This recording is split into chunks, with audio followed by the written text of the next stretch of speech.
नमस्कार विद्यार्थी मित्रांनो, स्पंदन अकॅडमी या शैक्षणिक चॅनलमध्ये आपणा सर्वांचं मनःपूर्वक स्वागत. विद्यार्थी मित्रांनो, आज आपण इयत्ता 10वीच्या पाठ्यपुस्तकातील उत्तम लक्षण हा पद्यपाठ अभ्यास करणार आहोत, समजावून घेणार आहोत. उत्तम लक्षण संत रामदास 1608 ते 1682. त्यांनी आधी जी प्रस्तावना दिलेली आहे ती प्रस्तावना आधी आपण समजावून घेऊया. संत कवी संत रामदासांच्या काव्याची ठळक वैशिष्ट्ये म्हणजे त्यातील सामाजिक जाणीव, समाजाच्या नैतिक आणि आध्यात्मिक उन्नतीविषयी अखंड जागरूकता आणि अतीव तळमळ संत रामदास यांच्या काव्यात आढळते. आध्यात्मिक विचारांचे प्रतिपादन करणारे टीकाग्रंथ, स्फुट प्रकरणे, आख्यान काव्ये, करुणाष्टके, उपदेशपर रचना, अभंग, पदे, भूपाळ्या, आरत्या, स्तोत्रे असे विविध प्रकारचे वाङ्मय त्यांनी निर्माण केले. दासबोध ही त्यांची संपूर्ण स्वतंत्र कृती असून त्यातून त्यांचा व्यासंग, चिंतन, समाजाचे व जनरीतीचे त्यांनी केलेले सूक्ष्म अवलोकन प्रत्ययाला येते. मनाचे श्लोक हे त्यांचे अत्यंत लोकप्रिय आणि सर्वतोमुखी असणारे काव्य आहे. प्रस्तावनेच्या सुरुवातीला या ठिकाणी आपल्याला रामदासांबद्दलची माहिती मिळालेली आहे. संत रामदास हे जे कवी होते, संत होते, त्यांनी आपलं जे काव्य लिहिलं, आपलं जे साहित्य लिहिलं, त्या साहित्यामधलं सगळ्यात महत्त्वाचं वैशिष्ट्य म्हणजे त्यांच्या साहित्यामध्ये सामाजिक जाणीव ठासून भरलेली असायची. समाजाच्या, राष्ट्राच्या अनुषंगाने उद्बोधन देणारं लेखन, प्रबोधन करणारं लेखन त्यांनी आपल्या काव्यामधनं, आपल्या साहित्यामधनं लिहिलेलं आहे. अजून काय आढळतं त्यांच्या काव्यामध्ये? तर समाजाची जी नैतिक आणि आध्यात्मिक जी उन्नती आहे ती कशी करायची याबद्दलचं अखंड प्रतिपादन किंवा अखंड त्याबद्दलची तळमळ आणि जागरूकता आपल्याला त्यांच्या काव्यामध्ये, त्यांच्या साहित्यामध्ये सापडते. म्हणजे समाजामध्ये वागत असताना व्यक्तीने कसं वागावं, कसं वागू नये, म्हणजे नैतिक काय आहे, अनैतिक काय आहे, याचं मार्गदर्शन करणारं आणि माणसांची, लोकांची जी आध्यात्मिक उन्नती आहे, आध्यात्मिक प्रगती आहे, त्या प्रगतीविषयी त्यांनी अखंड, अखंड म्हणजे नेहमी, कायम काय दाखवली आहे? जागरूकता दाखवली आहे आणि अतीव, अतीव म्हणजे खूप, प्रचंड तळमळ दाखवलेली आहे आपल्या काव्यामधनं. म्हणजे त्यांच्या साहित्यामध्ये जागोजाग आपल्याला नैतिक आणि आध्यात्मिक उन्नतीविषयीची प्रेरणा किंवा दिशा आपल्याला त्यांच्या साहित्यामध्ये आढळते. त्यांनी कोणकोणत्या प्रकारे साहित्य लिहिलेलं आहे बघा. त्यांनी टीकाग्रंथ लिहिलेले आहेत, त्याच्यानंतर स्फुट प्रकरणं लिहिलेली आहेत, त्याच्यानंतर आख्यान काव्य लिहिलेली आहेत, त्याच्यानंतर त्यांची करुणाष्टकं जी आहेत ती अतिशय गाजलेली आहेत. उपदेशपर रचना त्यांनी केलेल्या आहेत. त्यांनी अभंगसुद्धा लिहिलेले आहेत, पदं रचलेली आहेत, भूपाळ्या रचल्या आहेत, आरत्यासुद्धा रचल्या आहेत आणि स्तोत्र, विविध स्तोत्रसुद्धा त्यांनी लिहिलेलं आहे. म्हणजे साहित्याच्या प्रत्येक प्रकारामध्ये त्यांनी लीलया संचार केलेला आहे, काव्याच्या प्रत्येक प्रकारामध्ये. आणि असं प्रचंड वाङ्मय त्यांनी तयार केलेलं आहे. आणि त्यांच्या वाङ्मयामध्ये एक ज्याला आपण अतिशय वैशिष्ट्यपूर्ण लेखन म्हणू, ते लेखन म्हणजे त्यांचा जो दासबोध नावाचा ग्रंथ आहे तो ग्रंथ. तो ग्रंथ म्हणजे त्यांची एक संपूर्ण स्वतंत्र कृती आहे. आणि या कृतीमधून किंवा ह्या साहित्यामधून, या दासबोधामधून आपल्याला काय आढळतं? त्यांचं जे सूक्ष्म अवलोकन आहे, अवलोकन म्हणजे त्यांचं सूक्ष्म जे निरीक्षण आहे, ते निरीक्षण आपल्याला दिसून येतं. कोणतं त्यांचं निरीक्षण होतं? तर त्यांनी जो व्यासंग घेतलेला होता, तो व्यासंग आपल्याला त्याच्यामध्ये आढळतो. व्यासंग कुठला व्यासंग? तर ज्ञानाचा व्यासंग. राष्ट्रीय पद्धतीने आपल्या लोकांना उद्बोधन करण्याचा व्यासंग, विविध विषयांवरचं त्यांचं चिंतन, मग ते विषय आध्यात्मिक असतील किंवा सामाजिक असतील किंवा राजकीय असतील, आणि समाजाचं ज्यावेळेला त्यांनी भ्रमंती केली, पायी चालत भ्रमंती केली, त्यावेळेला समाजाचं आणि जनरीतीचं त्यांनी जे सूक्ष्म निरीक्षण केलं, त्या सगळ्याचं प्रतिबिंब आपल्याला दासबोध या त्यांच्या काव्यामध्ये, या त्यांच्या साहित्यामध्ये बघायला मिळतं. अजून एक वैशिष्ट्यपूर्ण त्यांचं लेखन मानलं जातं, ते म्हणजे त्यांनी मनोबोध लिहिला. त्याला आपण मनाचे श्लोक या नावाने ओळखतो.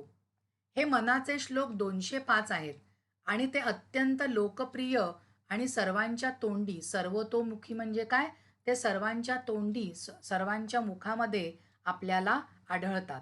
अतिशय साध्या सोप्या शब्दामध्ये मनाला केलेला तो बोध आहे आणि तो मनोबोध, तो जो मनोबोध आहे, तो मनाचे श्लोक या नावाने अतिशय प्रसिद्ध झालेला आहे.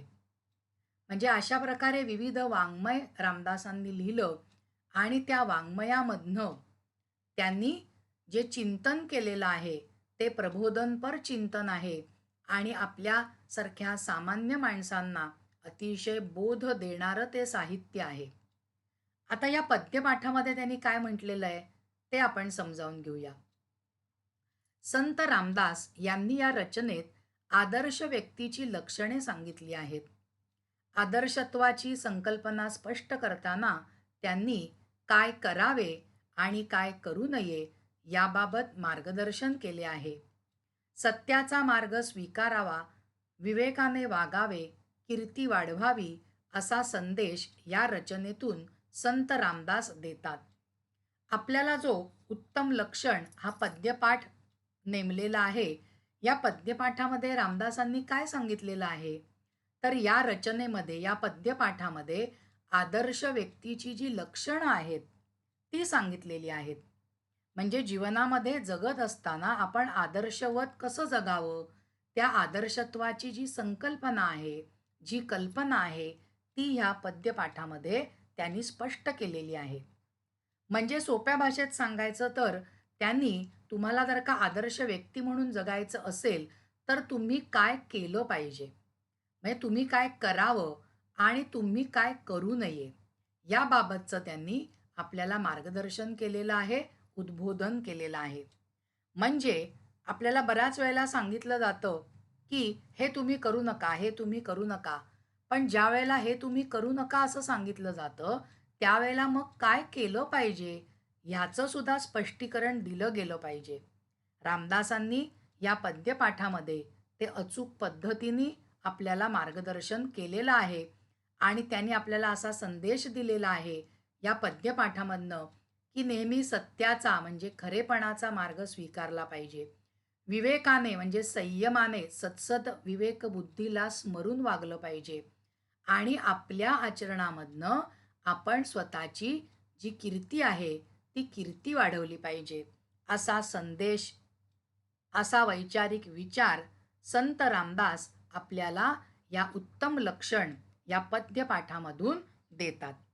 प्रस्तावना समजलेली आहे विद्यार्थी मित्रांनो.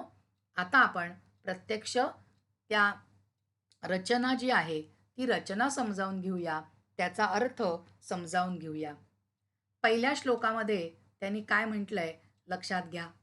पहिल्या श्लोकामध्ये ते म्हणतात, श्रोत्री व्हावे सावधान, आता सांगतो उत्तम गुण, जेणे करिता बाणे खुण सर्वज्ञपणाची. आधी त्याच्यातले जे अर्थ आहेत ते शब्दाचे अर्थ आपण समजावून घेऊया. त्यांनी या ठिकाणी श्रोती असं म्हटलेलं आहे. श्रोती म्हणजे कोण? ऐकणाऱ्या लोकांना त्यांनी उद्देशून म्हटलेलं आहे. ऐकणाऱ्या लोकांनो.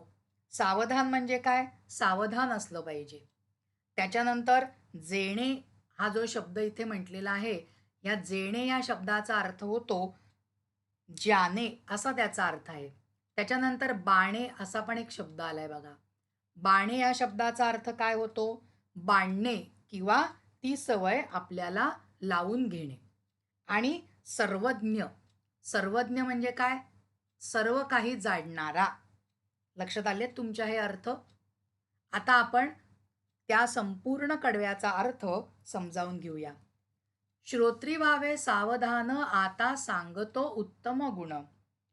या ठिकाणी आदर्श व्यक्तीची, उत्तम पुरुषाची लक्षणं सांगताना रामदास सुरुवातीला काय सांगता आहेत श्रोत्यांना? श्रोते हो म्हणजे ऐकणाऱ्या लोकांनो, आता मी तुम्हाला काय सांगतो आहे? उत्तम गुण सांगतो आहे. उत्तम व्यक्तीचे गुण सांगतो आहे. ते तुम्ही सावधान होऊन म्हणजे ते तुम्ही अतिशय सावधपणाने ऐका. ते गुण तुम्ही सावधपणाने ऐका. आणि ही तुम्ही सगळी लक्षणं जेव्हा ऐकाल त्यावेळेला काय होणार आहे? सर्व गोष्टी जाणण्याची खूण तुम्ही अंगी बाणणार आहात. सर्व गोष्टी जाणण्याची खूण म्हणजेच काय? तुम्ही माझं बोलणं जर का अतिशय लक्षपूर्वक ऐकलत तर उत्तम गुण असणारी व्यक्ती कशी असते हे तुम्हाला कळून येईल आणि ती सर्व लक्षणं तुम्ही तुमच्या आचरणामध्ये सुद्धा आणू शकाल. आणि तो जो सर्वज्ञपणा आहे, सर्वज्ञपणा आहे म्हणजेच काय? सर्व जाणणारा जो गुण आहे तो गुण तुमच्या अंगामध्ये येईल. ती खूण तुम्ही अंगी बाणवली पाहिजे किंवा तुम्ही ती खूण अंगी बाणवाल. म्हणजे सोप्या भाषेत सांगायचं तर या पहिल्या कडव्यामध्ये रामदास स्वामींनी श्रोत्यांना असं सांगितलेलं आहे की उत्तम पुरुषाचे, उत्तम व्यक्तीचे गुण काय असतात ते मी तुम्हाला सांगत आहे. ते तुम्ही शांत चित्ताने सावध होऊन ऐका. म्हणजे ते ऐकल्यानंतर सर्व काही त्याच्यातलं जाणल्यानंतर तुम्ही सुद्धा त्याच पद्धतीने आचरण करण्याची खूण आपल्या आचरणामध्ये आणाल. आता दुसऱ्या कडव्याकडे जाऊया. दुसऱ्या कडव्यामध्ये त्यांनी काय म्हटलंय बघा. वाट पुसल्या विण जाऊ नये, फळ ओळखल्या विण खाऊ नये, पडली वस्तू घेऊ नये एकाएकी. किती सोप्या शब्दामध्ये सांगितलंय बघा. पण त्याच्यातला जो अर्थ आहे ना विद्यार्थी मित्रांनो, तो अर्थ मात्र खूप मोठा आहे. आपल्याला आपल्या जीवनामध्ये तो मार्ग किंवा तो अर्थ लागू करून आपल्या जीवनाची वाटचाल करणं आवश्यक आहे. आधी याच्यामध्ये कोणते नवीन शब्द आहेत का ते आपण बघूया. पुसल्या विण. पुसल्या विण या शब्दाचा जो अर्थ आहे, या शब्दाचा अर्थ होतो विचारल्याशिवाय. पुसल्या विण म्हणजे काय? विचारल्याशिवाय. त्याच्यानंतर त्यांनी एकाएकी. एकाएकी म्हणजे काय? अचानक म्हणा किंवा एकदम म्हणा, पटकन म्हणा असं. बाकीच्या शब्दांची ओळख आपल्याला आहे. आता आपण सगळा अर्थ नीट समजावून घेऊया. त्यांनी असं सांगितलेलं आहे, वाट पुसल्या विण जाऊ नये. म्हणजे एखाद्या ठिकाणी जर का तुम्हाला जायचं असेल तर पूर्ण माहिती असल्याशिवाय, पूर्ण माहिती घेतल्याशिवाय तुम्ही कुठल्याही मार्गाने जाऊ नका. तुम्ही कुठल्याही रस्त्याने जाऊ नका. फळ ओळखल्या विण खाऊ नये. पुढे त्यांनी काय म्हटलेलं आहे की प्रत्येक फळाचा काही ना काहीतरी गुण असतो. त्या प्रत्येक फळाचा जो गुण आहे, त्याचं जे अंतरंग आहे ते ओळखल्याशिवाय ते फळ खाऊ नये.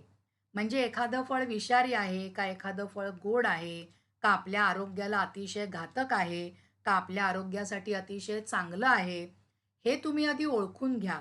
फळ पडलेलं दिसलंय, चला आपण खाऊया असं करू नका. त्या फळाचं अंतरंग ओळखा, त्या फळाचा गुण ओळखा आणि मगच ते तुम्ही फळ खा. लक्षात येतंय तुमच्या? म्हणून त्यांनी काय म्हटलेलं आहे की फळ ओळखल्या विण खाऊ नये. फळाचा अंतरंगाचा भाग किंवा फळाचे गुण ओळखल्याशिवाय ते फळ खाऊ नका. त्याच्यानंतर अतिशय त्यांनी छान समर्पक असं सांगितलेलं आहे की पडली वस्तू घेऊ नये. रस्त्यात पडलेली वस्तू आपल्याला जर का दिसलेली आहे तर ती चटकन तुम्ही उचलून घेऊ नका. लक्षात येतंय की एकाएकी ती पटकन तुम्ही उचलून घेऊ नका. कारण ती वस्तू कोणत्या अर्थाने ठेवलेली आहे हे आपल्याला माहिती नसतं. आणि आज समाजामध्ये वागत असताना विद्यार्थी मित्रांनो, रामदासांचा हा संदेश अतिशय महत्त्वाचा आहे. कारण आज समाजामध्ये काही काही व्यक्ती घातपात करण्याचा प्रयत्न करतात. मग कुठे ट्रेनमध्ये चढताना आपल्याला एखादी बॅग दिसते, रस्त्यावरती एखादी वस्तू किंवा एखादं गिफ्ट पॅक असलेलं असं आपल्याला काहीतरी खोका दिसतो. आपण पटकन तो घेतो, उघडतो आणि त्याच्यामध्ये काहीतरी घातक, ज्याला आपण म्हणतो, असे घटक असण्याची शक्यता असते. आणि हे सर्व आपल्याला या ठिकाणी रामदासांनी समजावून सांगताना काय म्हटलेलं आहे, एखादी रस्त्यात पडलेली वस्तू दिसली तर ती पटकन उचलून घेऊ नका. ती वस्तू ठेवण्यापाठीमागचा जो अर्थ आहे तो आधी लक्षात घ्या. म्हणजे समाजात वागत असताना आपण कसं सावधान असलं पाहिजे, ते ह्या कडव्यामधनं आपल्याला रामदासांनी सांगितलेलं आहे. आणि आपण असं वागलो तरच आपण उत्तम व्यक्ती बनणार आहोत. कसं? की चौकशी केल्याशिवाय एखाद्या ठिकाणी जाऊ नका. तुमचा वेळ वाया जाईल. एखादं फळ खाताना त्याचं अंतरंग, त्याचा जो गुणधर्म आहे तो ओळखून खा. रस्त्यामध्ये एखादी वस्तू दिसली असेल तर पटकन उचलून घेऊ नका. तो काही घातपाताचा प्रकार आहे का? हे आधी ध्यानात घेण्याची गरज आहे. म्हणजे असं वागू नका. आणि कसं वागा ते पण त्यांनी सांगितलेलं आहे उत्तम पुरुषाचे गुण विशद करताना, सांगताना. आता तिसऱ्या कडव्यामध्ये त्यांनी काय सांगितलेलं आहे ते आपण समजावून घेऊया. जनी आर्जव तोडू नये, पापद्रव्य जोडू नये, पुण्यमार्ग सोडू नये कदा काळी. काय सांगितलेलं आहे बघा त्यांनी. या ठिकाणी त्यांनी असं म्हटलेलं आहे, पापद्रव्य. पापद्रव्य म्हणजे अनैतिक मार्गाने, पापाच्या मार्गाने कमावलेलं धन किंवा संपत्ती. जनी म्हटलेलं आहे त्यांनी. जनी म्हणजे त्याचा अर्थ काय आपल्याला या ठिकाणी सांगता येईल? लोकांचं. आणि अर्जव म्हणजे काय म्हणायचं त्याला? विनंती म्हणायची. अर्जवचा मराठीमध्ये, सोप्या मराठीमध्ये अर्थ काय होईल? विनंती. त्याच्यानंतर त्यांनी आपल्याला या ठिकाणी सांगितलेलं आहे पुण्यमार्ग. पापद्रव्य बघितलं की पापाने कमवलेलं धन, अनैतिक मार्गाने कमवलेलं धन. आणि पुण्यमार्ग म्हणजे काय? सद्वर्तन, आपलं चांगलं आचरण, आपल्या चांगल्या आचरणाचा मार्ग म्हणजे पुण्यमार्ग. लक्षात येतंय? आता त्यांनी कदा काळी असा पण एक शब्द या श्लोकामध्ये वापरलाय. कदा काळी या शब्दाचा अर्थ काय? कोणत्याही वेळी, कोणत्याही वेळेला. आता आपण त्याचा जो अर्थ आहे तो अर्थ आपण आता समजावून घेऊया. काय म्हटलंय त्यांनी? जनी आर्जव तोडू नये. जनी म्हणजे लोकांनी, लोकांनी केलेली जी आर्जव आहे, लोकांनी केलेली जी विनंती आहे, ती विनंती तोडू नये. तोडू नये म्हणजे काय? त्या विनंतीला तुम्ही झिडकारू नका. ती विनंती तुम्ही लक्षात घ्या. त्या विनंतीचा तुम्ही अव्हेर करू नका. ती विनंती तुम्ही अमान्य करू नका. म्हणजेच काय त्यांनी सांगितलेलं आहे, लोक आपल्याला एखादी विनंती करत असतील तर ती विनंती निश्चित लक्षात घेतली पाहिजे. त्याकडे दुर्लक्ष करता कामा नये. उत्तम पुरुषाचं हे लक्षण आहे. त्याच्यानंतर त्याने काय म्हटलंय? पापद्रव्य जोडू नये. म्हणजे पापानी मिळालेलं जे धन आहे, अनैतिक, असत्याचा मार्ग स्वीकारून मिळालेलं जे धन आहे, जी संपत्ती आहे, ती संपत्ती तुम्ही जोडू नका. म्हणजेच त्या संपत्तीचा संचय करू नका, त्या संपत्तीचा साठा करू नका. नंतर त्यांनी म्हटलेलं आहे पुण्यमार्ग सोडू नये. आणि आयुष्यामध्ये परिस्थिती कितीही बिकट आली, कितीही कठीण आली, तरी आपला जो पुण्य मार्ग आहे, आपला जो सद्वर्तनाचा मार्ग आहे, चांगल्या आचरणाचा मार्ग आहे, तो मार्ग कधीही सोडायचा नाही. कोणत्याही वेळी. म्हणजेच काय?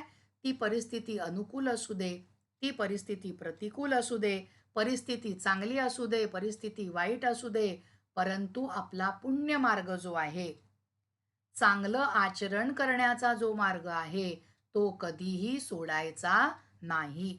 बघा किती त्यांनी छान संदेश आपल्याला या संपूर्ण श्लोकांमधनं दिलेला आहे. ह्या श्लोकांमध्ये दिलेला अर्थ ध्यानात घेऊन जर का आपण असं वागण्याचा प्रयत्न केला, वागायला लागलो, तर निश्चितच आपण एक सद्वर्तनी व्यक्ती म्हणून आपल्या आयुष्यामध्ये वागू शकतो आणि आपलं आयुष्य यशस्वी करू शकतो. आता चौथ्या श्लोकामध्ये त्यांनी काय म्हटलं आहे ते आपण पाहूया. तोंडाळासी भांडो नये, वाचाळासी तंडो नये, संत संग खंडू नये अंतर्यामी. बघा किती छान सांगितलेलं आहे. त्याने काय सांगितलं आहे? तोंडाळासी. तोंडाळ. तोंडाळ या शब्दाचा अर्थ काय? वाटेल ते बोलणारा, सतत भांडण करणारा. आणि त्याच्यानंतर वाचाळासी. वाचाळ म्हणजे या ठिकाणी त्यांनी वाचाळासी. वाचाळ म्हणजे काय? निरर्थक, व्यर्थ बडबड करणारा, की त्या बडबडीचा काहीही अर्थ नाही असा. त्याच्यानंतर त्यांनी आपल्याला सांगितलेलं आहे की तंडो नये. तंडो नये म्हणजेच काय? तंडो नये असा त्यांनी शब्दप्रयोग केलेला आहे. तंडो नये म्हणजे काय? वादविवाद करू नये, भांडण करू नये असं त्यांना म्हणायचं आहे. आणि संत संग. संग म्हणजे संतांचा सहवास. संग म्हणजे सहवास. सज्जन माणसांची, संत स्वरूपातल्या माणसाची संगत किंवा त्याचा सहवास. खंडू नये. खंडू नयेचा अर्थ काय लक्षात घ्या? खंडू नये म्हणजे तोडू नये. म्हणजे त्याच्या सहवासाला आपण अंतरू नये. आपण त्याच्या सहवासात सतत राहण्याचा प्रयत्न केला पाहिजे. आणि अंतर्यामी. अंतर्यामी याचा अर्थ काय होतो? अंतर्यामी म्हणजे मनातून, आपल्या हृदयातून. लक्षात आलेले शब्दांचे अर्थ. आता आपण पूर्ण जे कडवं आहे त्याचा अर्थ समजावून घेऊया. काय म्हटलंय बघा त्यांनी? तोंडाळासी भांडो नये. तोंडाळ शब्दाचा अर्थ आता आपण समजावून घेतला, की जी व्यक्ती तोंडाळ आहे, जी व्यक्ती भांडकुदळ आहे, सदानकदा भांडणारी आहे, अशा व्यक्तीशी आपणही उठून भांडायला जाऊ नये. त्याच्यातनं काय होणार आहे? फक्त वेळ वाया जाणार आहे आणि आपल्या डोक्याला त्रास होणार आहे. त्याच्यातनं परिणाम काहीही सकारात्मक निघणार नाही.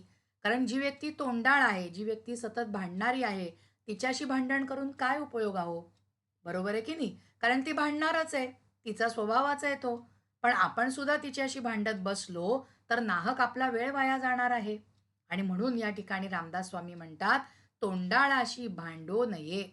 आणि पुढे त्यांनी काय म्हटलेलं आहे? वाचाळासी तंडो नये. वाचाळ लोक जे उगाच टाइमपास म्हणून निरर्थक बोलत राहतात, व्यर्थ बडबड करत राहतात, अशा माणसाशी सुद्धा तुम्ही तंटा करू नका, तुम्ही भांडण करू नका, तुम्ही वाद करू नका. कारण त्याचं कामच आहे निरर्थक बडबड बडबड करत राहणं. मग आपण सुद्धा अशी व्यर्थ बडबड करायची आहे का? आपला वेळ वाया घालवायचा आहे का? आणि म्हणून त्यांनी अतिशय मोलाचा सल्ला दिलेला आहे. तुम्हाला उत्तम व्यक्ती म्हणून जगायचं असेल तर तुम्ही जी लोक तोंडाळ आहेत त्यांच्याशी भांडू नका. जी लोक वाचाळ आहेत त्यांच्याशी तंटा करू नका. पुढे त्यांनी काय सांगितलेलं आहे बघा? संत संग खंडू नये अंतर्यामी. अंतर्यामी म्हणजेच काय? की आपल्या मनात, आपल्या हृदयात असलेली जी संतांची मैत्री आहे, जी सज्जन पुरुषांची मैत्री आहे, त्यांचा जो सहवास आहे, तो सहवास कधी तुम्ही सोडू नका. संत संग खंडू नये अंतर्यामी. संत संग म्हणजे संत जी लोक आहेत, सज्जन जी लोक आहेत, त्यांची संगत, त्यांचा सहवास तुम्ही मध्येच सोडू नका. त्यांना कायम मनामध्ये ठेवा. अंतर्यामी. त्यांना कायम हृदयामध्ये ठेवा. पुढे त्यांनी काय म्हटलेलं आहे बघा 5व्या कडव्यामध्ये? आळसे सुख मानू नये, चहाडी मनास आणू नये, शोधल्या विण करू नये कार्य काही. किती छान मौलिक संदेश दिलेला आहे बघा आपल्याला.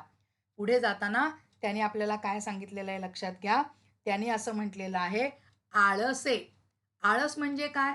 कोणतंही काम न करता तसंच बसून राहणं, त्याला काय म्हणायचं? आळस. चहाडी. चहाडी या शब्दाचा अर्थ काय होतो? चुगली. किंवा अजून तुम्हाला नीट सांगायचं तर आगलावेपणा असतो ना, एखाद्याबद्दल दुसऱ्याला काहीतरी वाईट सांगायचं, त्याला म्हणायचं चहाडी.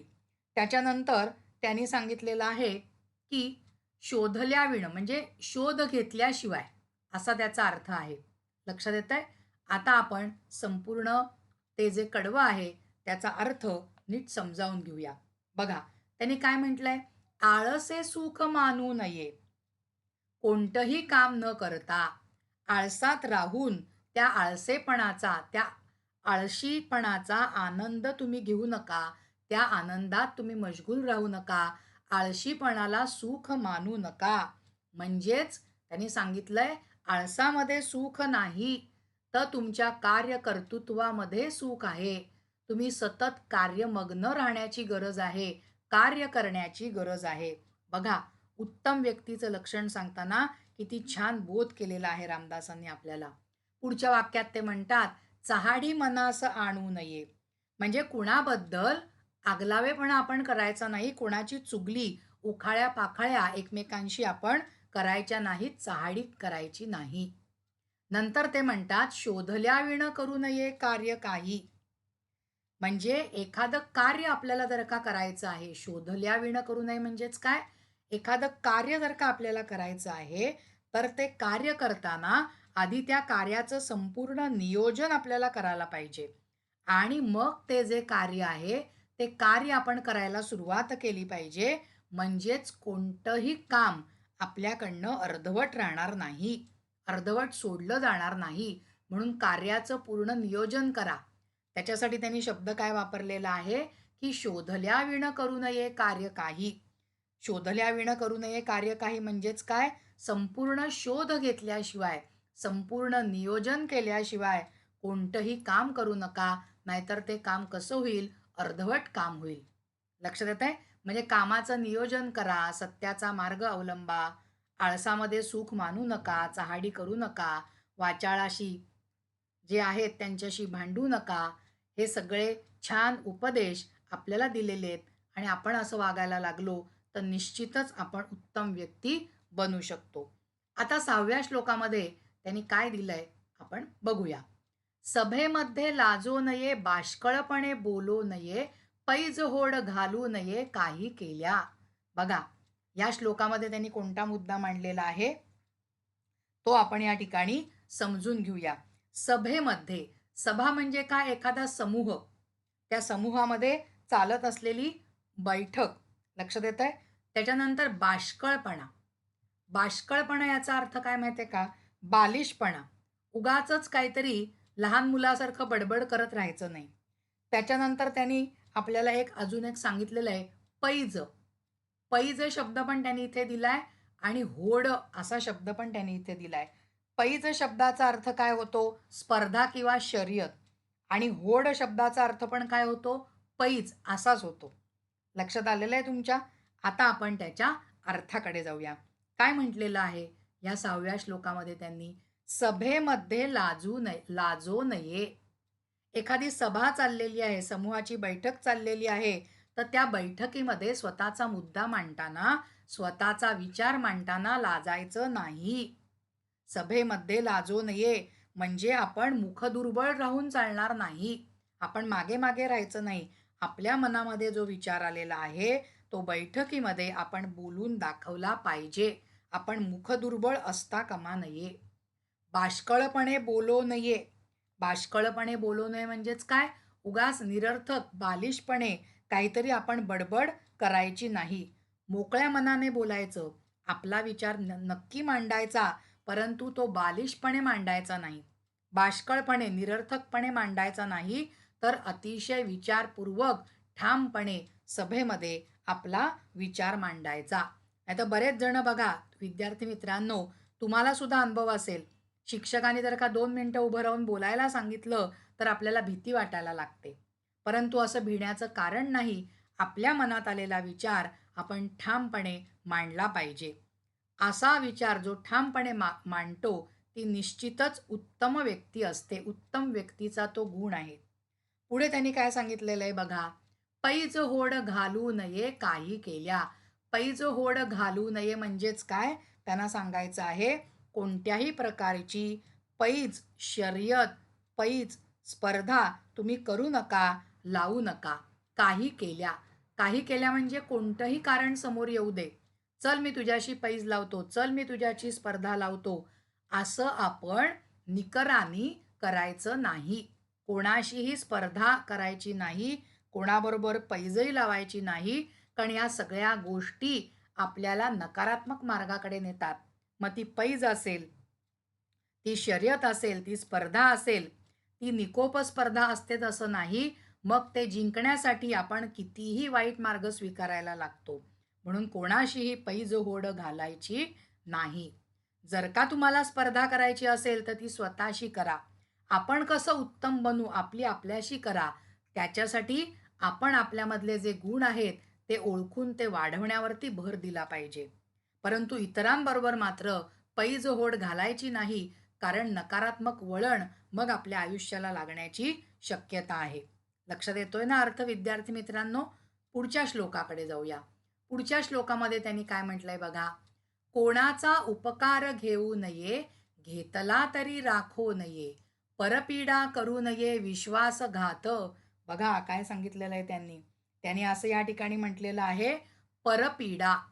पर म्हणजे दुसरा आणि पीडा म्हणजे त्रास. दुसऱ्या व्यक्तींना त्रास द्यायचा नाही. परपीडा म्हणजे दुसऱ्याला दुःख देणे, दुसऱ्याला त्रास देणे. त्याच्यानंतर विश्वासघात. विश्वासघात म्हणजे एखाद्याने विश्वासाने आपल्याला काही सांगितलेलं आहे, तर आपण ती गोष्ट आपल्या मनात न ठेवता अजून 4 लोकांना सांगायची. असं जर का आपण केलं, तर तो विश्वासघात असतो, ती बेईमानी असते. तुमच्या लक्षात येतं आहे? आता या सगळ्या श्लोकाचा जो अर्थ आहे, तो अर्थ आपण समजावून घेऊया. काय म्हटलेलं आहे त्यांनी? कोणाचा उपकार घेऊ नये. आपण जीवनामध्ये वाटचाल करत असताना आपण शक्यतोवर कोणत्याही व्यक्तीचा उपकार घ्यायचा नाही. कोणत्याही व्यक्तीची सहसा मदत घ्यायची नाही. घेतला तरी राखो नये. आणि जर का कधी काळी आपल्याला इतरांची मदत घ्यावी लागली, इतरांचा उपकार घ्यावा लागला, तर तो आपल्याजवळ राखायचा नाही. राखो नये म्हणजेच काय? तो उपकार आपल्याजवळ ठेवायचा नाही. म्हणजेच त्यांना काय म्हणायचं आहे, की त्या उपकाराची लगेच परतफेड करायची. एखाद्या व्यक्तीने जर का आपल्याला मदत केलेली आहे, तर दुसऱ्या वेळेला आपण त्या व्यक्तीला तितक्याच तत्परतेने मदत करायला पाहिजे. परपीडा करू नये विश्वासघात. दुसऱ्यांना कधीही त्रास द्यायचा नाही. परपीडा हे अतिशय वाईट लक्षण आहे. आणि आपल्याला तर उत्तम व्यक्ती व्हायचं आहे.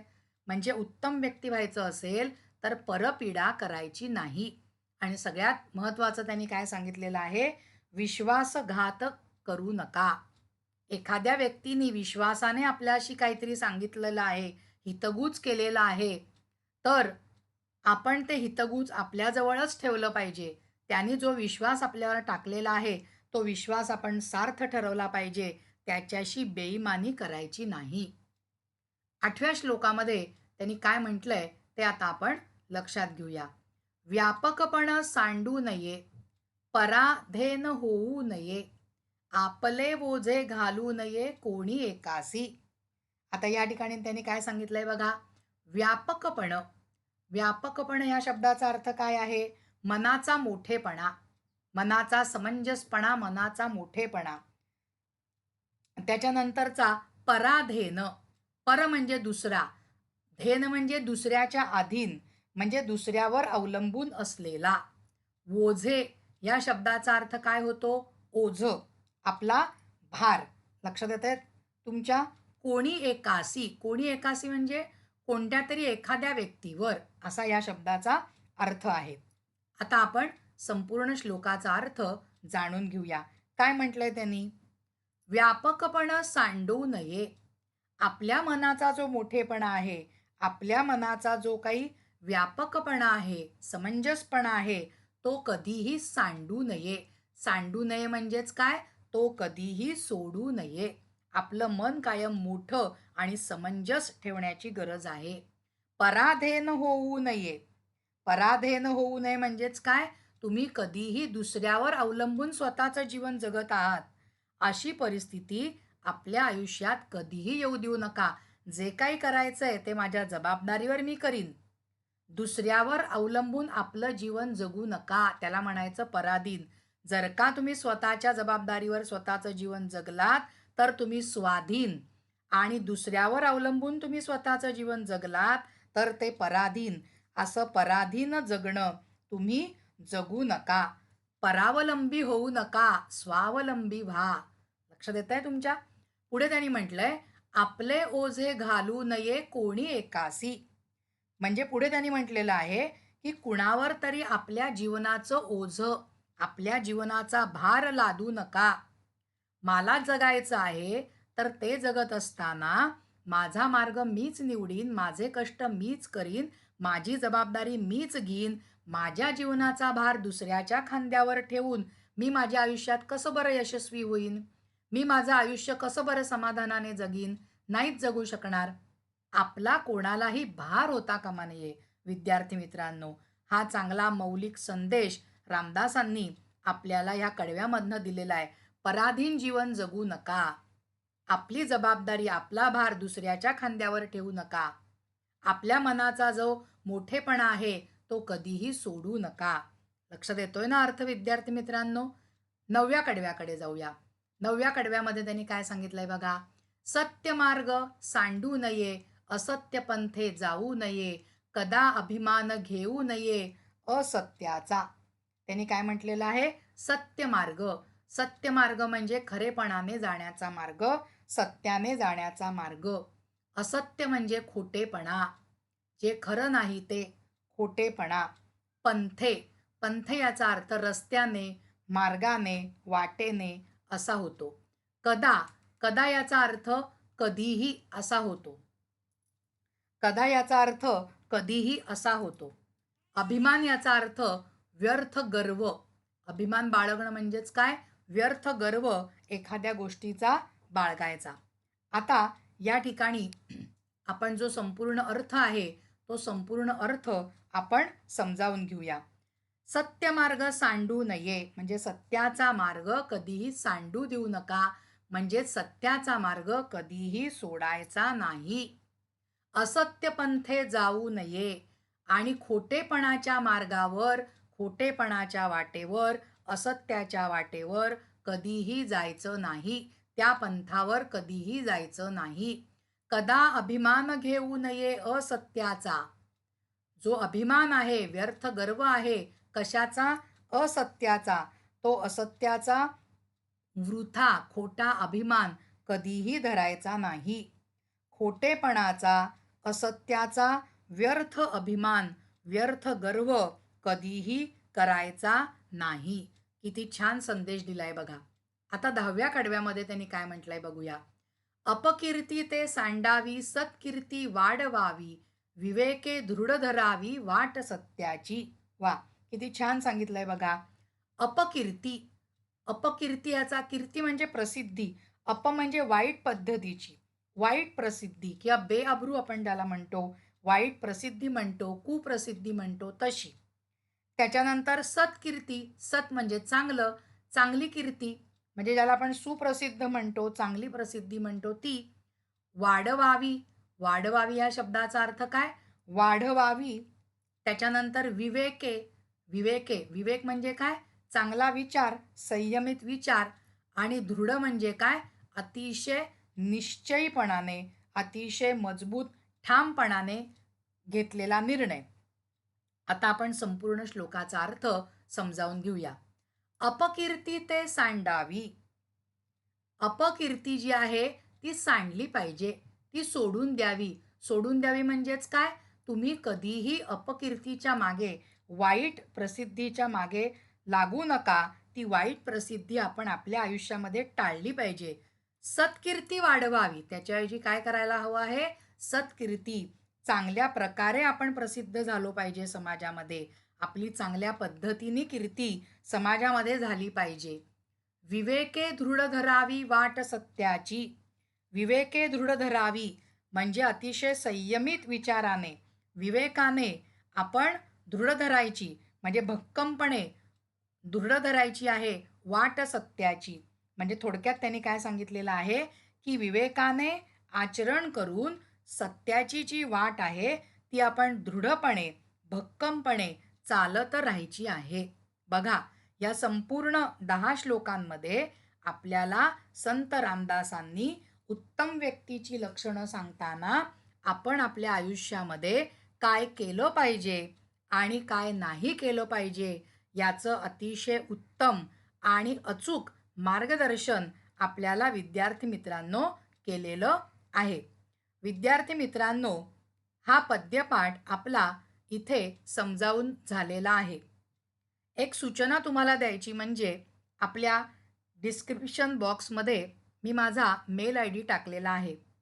कोणाला इयत्ता 10वीचे मराठी आणि संस्कृतचे पेपर सेट हवे असतील तर त्या मेल आय डीवरती नक्की संपर्क करावा. विद्यार्थी मित्रांनो, तुम्हाला हा भाग आवडला असल्यास ह्या भागाला लाईक करा, ह्या भागाला शेअर करा आणि चॅनलला सबस्क्राईब नक्की करा. धन्यवाद.